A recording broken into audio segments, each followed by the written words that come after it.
Bismillahirrahmanirrahim. Assalamualaikum warahmatullahi wabarakatuh. Yang saya hormati Ustadz Faris Khairul Anam selaku dosen mata kuliah Pendidikan Agama Islam, dan yang saya sayangi dan saya banggakan teman-temanku sekalian offering B16 mata kuliah Pendidikan Agama Islam. Pertama-tama, izinkan saya dan rekan saya untuk memperkenalkan diri terlebih dahulu. Saya Sylvia Amiratunisa dan rekan saya Anita Fernanda Putri. Pada kesempatan kali ini, kami berdua akan menjelaskan tentang materi gerakan dan organisasi Islam di Indonesia.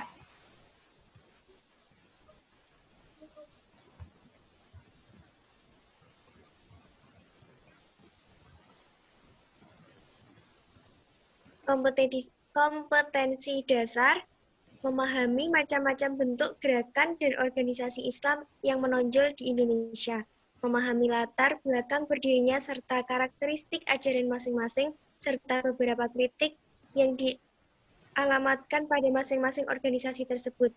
Indikator yang pertama, mendeskripsikan macam-macam bentuk gerakan dan organisasi Islam yang menonjol di Indonesia. Yang kedua, mengenali latar belakang berdirinya masing-masing organisasi Islam tersebut. Yang ketiga, menganalisis karakteristik ajaran masing-masing organisasi Islam tersebut dan basis masa pendukungnya. Yang keempat, memahami beberapa kritik yang dialamatkan pada masing-masing organisasi tersebut. Yang kelima, menyikapi dengan tepat organisasi-organisasi tersebut. Organisasi Islam di negara Indonesia khususnya terdapat banyak organisasi Islam seperti yang ada pada slide, yaitu yang pertama Muhammadiyah, yang kedua Nahdlatul Ulama, yang ketiga Salafi, dan yang keempat adalah Hizbut Tahrir. Mungkin teman-teman sekalian bertanya, mengapa di dalam Islam ada organisasi-organisasi seperti ini? Nah, sebenarnya nih, tidak ada anjuran di dalam Islam untuk mendirikan organisasi-organisasi.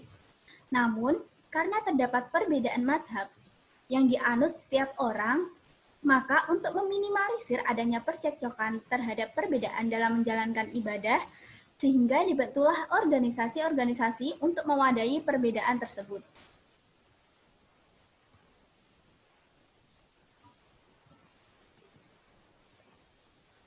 Dari beberapa organisasi tersebut, akan kami jelaskan mengenai latar belakang, basis massa, ajaran, dan pendekatan dakwah dari masing-masing organisasi tersebut.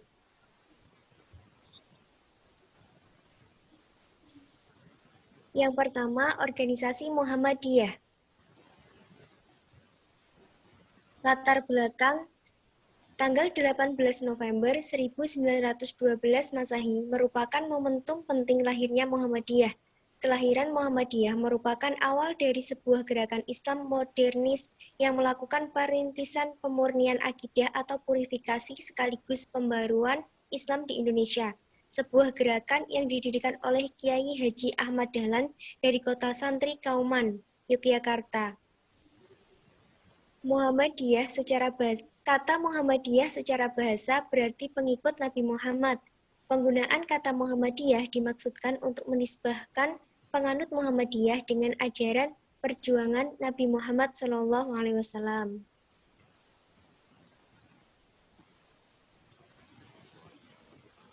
Ajaran dan pemikiran.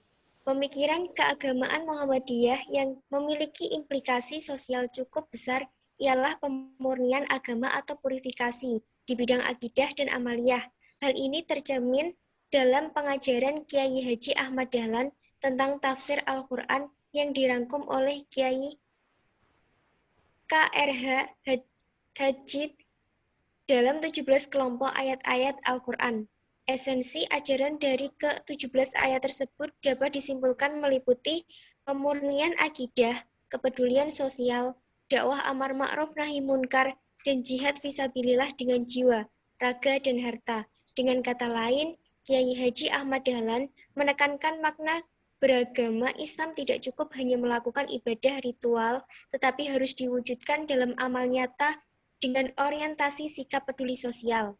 Di antara ajaran Muhammadiyah Yang relatif menonjol adalah mengamalkan ibadah, hanya yang secara eksplisit disebutkan dalam Al-Quran dan hadis sahih, mengikuti hasil ijtihad dari ulama yang dipandang sebagai tokoh-tokoh pembaru, segala hal yang baru yang tidak pernah dilakukan oleh Nabi Muhammad SAW dianggap bid'ah.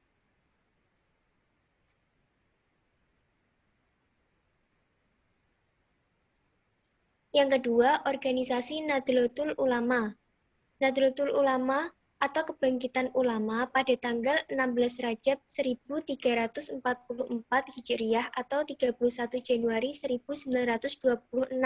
Organisasi ini pertama kali dipimpin oleh Kiai Haji Hashim Asy'ari sebagai Rais Akbar atau Ketua Agung. Nahdlatul Ulama menganut paham Ahlus Sunnah wal Jamaah atau pengikut sunnah Rasul dan para sahabatnya atau biasa disingkat Azwaja.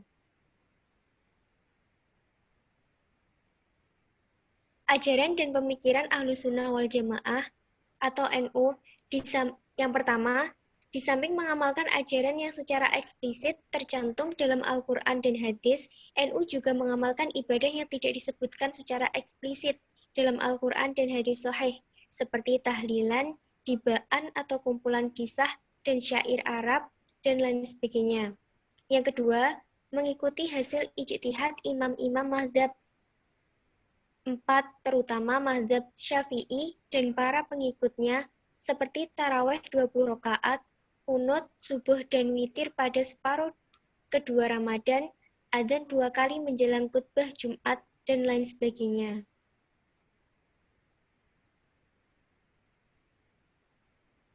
Pendekatan dakwah Nahdlatul Ulama atau NU banyak menggunakan pendekatan kultural, yakni berdakwah dengan menjadikan budaya masyarakat setempat sebagai instrumennya, serta mengakomodasi dan melestarikan budaya masyarakat selama tidak bertentangan dengan ajaran Islam.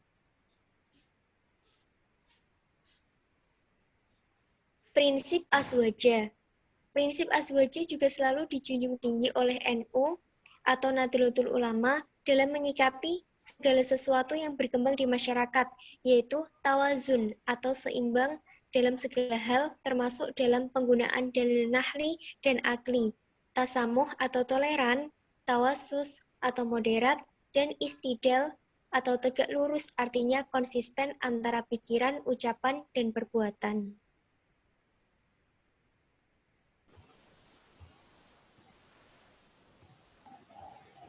Baik, untuk organisasi yang ketiga yaitu ada organisasi Salafi.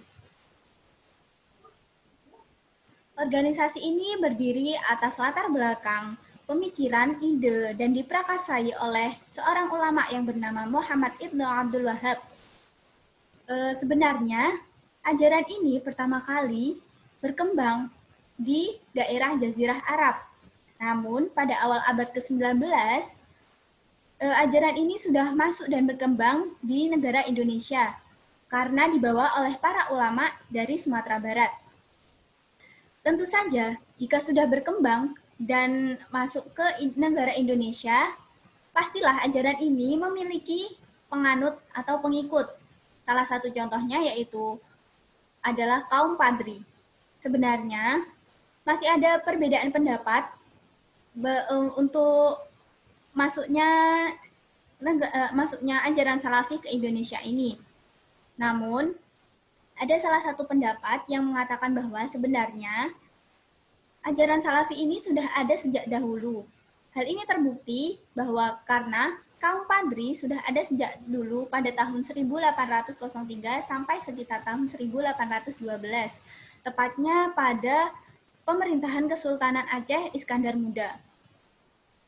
Gerakan Salafi yang masuk ke Indonesia membawa beberapa pengaruh baik, antara lain yaitu munculnya organisasi-organisasi Islam lainnya seperti Muhammadiyah, Persis, dan lain-lain. Tidak hanya Muhammad Ibnu Abdul Wahab saja, namun banyak tokoh-tokoh lain yang mempengaruhi atau yang berpengaruh dalam ajaran Salafi ini. Yang pertama ada Syekh Muhammad Nasir ad-Din al-Albani dari Yordania, yang kedua Syekh Muqbil al-Wadi'i dari Yaman, Dan yang ketiga, Syekh Rabi'i Al-Madkhali dan Syekh Utsaimin, serta Syekh bin Baz dari Saudi. Selain tokoh-tokoh tersebut, di Indonesia juga terdapat tokoh-tokoh Salafi, yaitu yang pertama Ja'far Umar Thalib, yang kedua Yazid Abdul Qadir Jawas dari Bogor, Abdul Hakim Abdad dari Jakarta, Muhammad Umar As-Siwit dari Solo, Ahmad Faiz Asifuddin dari Solo, dan Abu Nida dari Yogyakarta. Ajaran Salafi.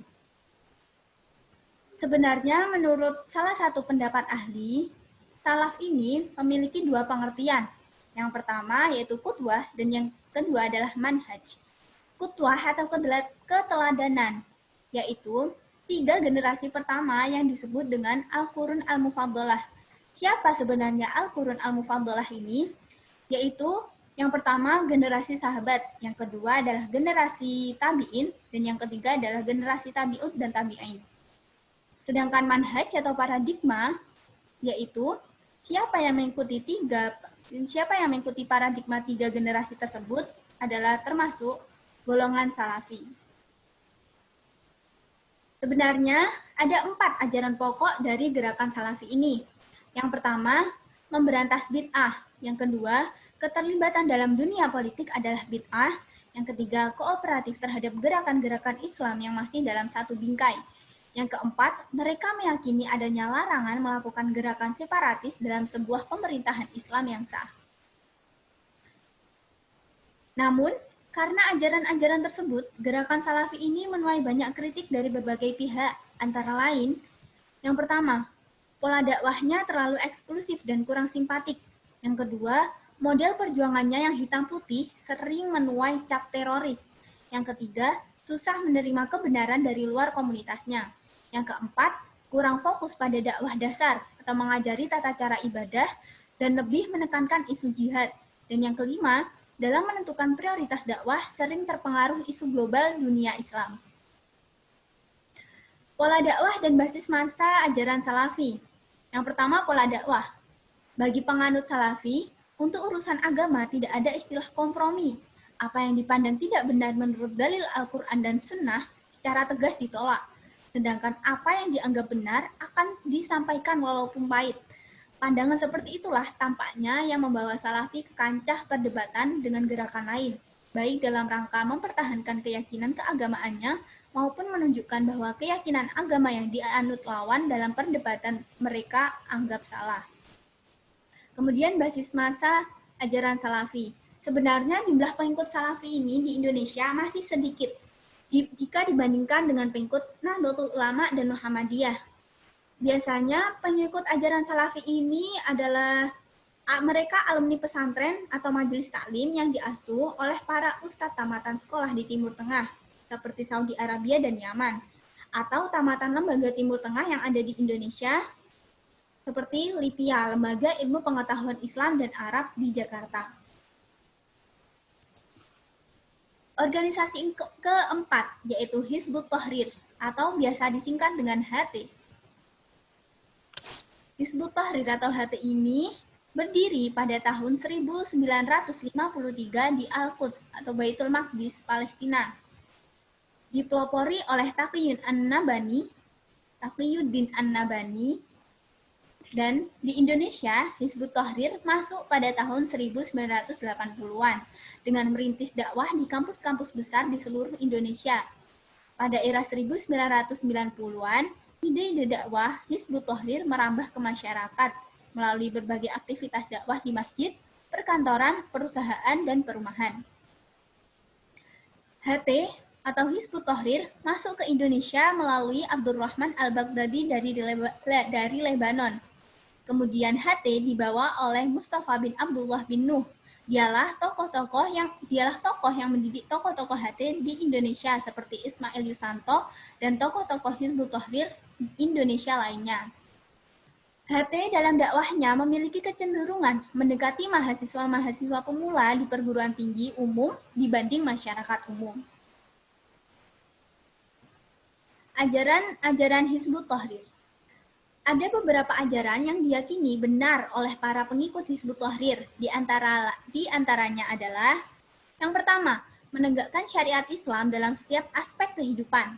Yang kedua, mengupayakan berdirinya negara Islam global atau khilafah yang dipimpin oleh seorang khalifah. Yang ketiga, mengharamkan segala bentuk instrumen demokrasi termasuk pemilihan umum yang dipandang sebagai produk pemikiran barat atau kufur. Yang keempat, melarang keterlibatan anggotanya dalam politik praktis melalui partai selama masih menggunakan sistem demokrasi. Yang kelima, menolak segala tatanan politik, sosial, ekonomi, teknologi produk barat modern dan menggantinya dengan tatanan Islam. Organisasi dan gerakan HT mendapatkan kritik dari sejumlah kalangan karena ajaran-ajarannya tersebut. Kritik-kritik tersebut diantaranya, yang pertama, HT tidak menerima teori-teori politik modern. Yang kedua, HT dipandang memahami syariat secara sempit dan dangkal, yang berakibat pada kecanggungan Islam untuk diterapkan di era modern yang multikultural. Yang ketiga, belum ada contoh konkret di masa kini tentang penerapan miniatur sistem khilafah di dunia Islam. Yang keempat, HT dianggap banyak melakukan simplifikasi penanganan persoalan umat dengan jargon khilafah. Yang kelima, HT terlalu fokus pada isu penegakan khilafah dan penerapan syariat. Basis massa Hizbut Tahrir. Mayoritas pengikut Hizbut Tahrir di Indonesia adalah kaum muda dari kalangan mahasiswa di kampus-kampus perguruan tinggi umum. Lembaga-lembaga yang menjadi basis Hizbut Tahrir adalah Badan Dakwah Kampus atau BDK atau Lembaga Dakwah Kampus atau LDK. Pendekatan dakwah yang dilakukan oleh Hizbut Tahrir. Pendekatan yang ditempuh Hizbut Tahrir dalam berdakwah adalah pendekatan demonstratif publikatif. Maksudnya adalah berbagai macam pendekatan yang dilakukan untuk menarik perhatian masyarakat melalui media cetak, media online, dan elektronik dalam bentuk penyebaran buletin Jumat, brosur, dan lain-lain. Di samping itu, HT juga menggunakan pendekatan sel, yakni membentuk kelompok-kelompok kecil untuk diberikan pencerahan atau doktrin tentang khilafah dan sistem politik Islam atau menggunakan sistem MLM, multi-level marketing. Tidak hanya menggunakan dua sistem di atas, HT juga menggunakan metode dakwah berdasarkan sirah Rasulullah SAW. Hizbut Tahrir menerapkan metode perjalanan dakwahnya dalam 3 tahap, yakni tahap pembinaan, marhalah at-tasfif, yang dilaksanakan untuk membentuk kader-kader yang mempercayai pemikiran dan metode Hizbut Tahrir dalam rangka pembentukan kerangka tubuh partai. Yang kedua, tahapan berinteraksi dengan umat, marhalah tafa'ul ma'a al-ummah, yang dilaksanakan agar umat turut memikul kewajiban dakwah Islam, sehingga umat menjadikan Islam sebagai kepedulian utamanya dan agar umat berjuang untuk mewujudkan dalam realitas kehidupan. Yang ketiga adalah tahap penerimaan kekuasaan atau marhalah istila'am al-hukum, yang dilaksanakan untuk menerapkan Islam secara menyeluruh dan mengemban risalah Islam ke seluruh dunia. Dari materi-materi yang sudah saya dan rekan saya paparkan, kami dapat menarik kesimpulan bahwa organisasi-organisasi Islam tersebut sebenarnya memiliki banyak perbedaan, namun tujuannya tetap sama, yaitu memajukan eksistensi agama Islam dan berpegang teguh pada Al-Quran dan Al-Hadis atau As-Sunnah. Demikian materi yang dapat kami sampaikan. Bila ada kurang atau salah kata, kami mohon maaf sebesar-besarnya. Wabillahi taufiq wal hidayah. Wassalamualaikum warahmatullahi wabarakatuh.